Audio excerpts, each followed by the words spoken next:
Wealth जनरेशनच्या जर्नीमध्ये बऱ्याचदा लोक short टर्मच्या ज्या गोष्टी घडतात त्यामुळे मार्केट जेव्हा कोलॅप्स होत आहे किंवा वोलाटाईल होत आहे त्यामुळे डिस्टर्ब होतात खूप आणि बऱ्याचदा सुरू केलेली जर्नीमध्येच थांबवतात आणि विचार करतात की कशी जनरेशनल वेल्थ क्रिएट होईल किंवा काय.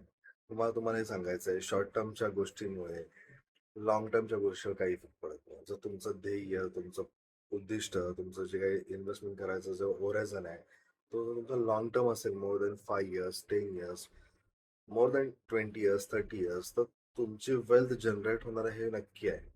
मग बऱ्याचदा आपण काय करतो, की बाबा कुठेतरी टॅक्सेशन वाढलंय, कुठेतरी वॉर झालं, कुठेतरी कोविडसारखी सिच्युएशन तयार झाली, तर आपण लगेचच पॅनिक होतो आणि आपली म्युच्युअल फंडमधली इन्व्हेस्टमेंट सेल करायला घेतो किंवा कुठली इन्व्हेस्टमेंट केली लगेच आपण विथड्रॉ करायच्या मार्गावर जातो.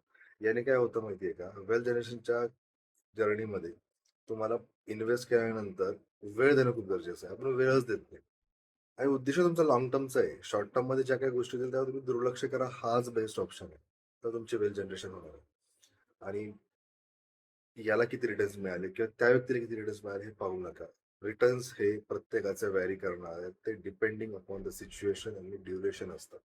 तुम्ही जर लवकर सुरू केलं असेल तुमची जर्नी इन्व्हेस्टमेंटची, तर तुम्हाला लवकरात लवकर रिटर्न चांगले मिळणार आहेत. पण तुम्हाला वेळ देणं महत्वाचं आहे. Long term is equal to wealth creation. तुम्ही कधी विचारच करत नाही, की मी माझी इन्व्हेस्टमेंट 30 वर्ष, 10 वर्ष, 15 वर्ष ठेवणार आहे. तुम्ही विचार करता, की मी आत्ता इन्व्हेस्ट करेन आणि लगेचच मला प्रॉफिट होईल. असं करणार असाल तर इन्व्हेस्टमेंट करून उपयोग नाही.